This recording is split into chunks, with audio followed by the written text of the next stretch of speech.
राखी courier करतानी भैया दूर तोहसे बानी। राखी कोरियर करतानी भैया दूर तोहसे बानी।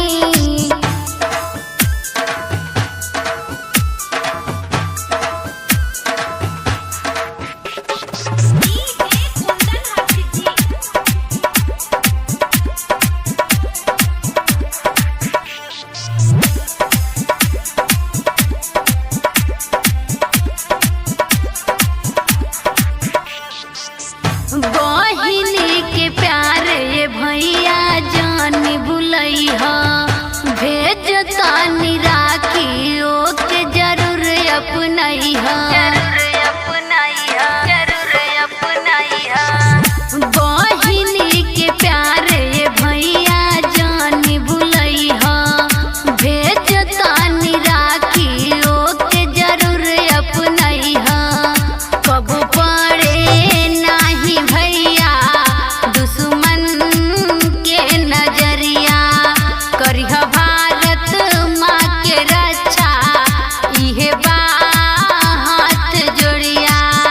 झुक के मत दी है भैया देसा वाके सानावा हो, बाटे अभिमानवा हो कि राखी कोरियर करतानी भैया दूर तोहसे बानी। राखी कोरियर करतानी भैया दूर तोहसे बानी।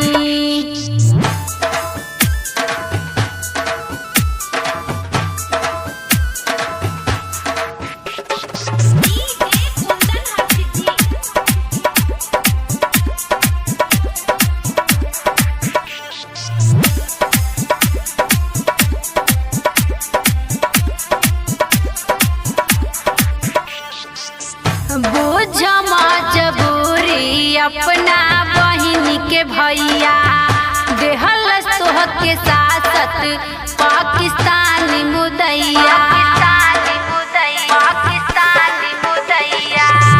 बोझ मजबूरी अपना बहिनी के भैया, देहल सोह के सासत पाकिस्तानी मुदैया।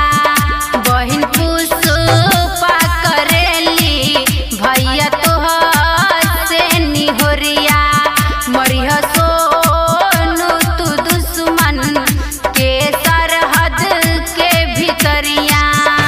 आइल बाटे पावन रक्षा बंधन त्योहारवा हो, रोवत बानी घरवा हो कि राखी कोरियर करतानी भैया दूर तोहसे बानी।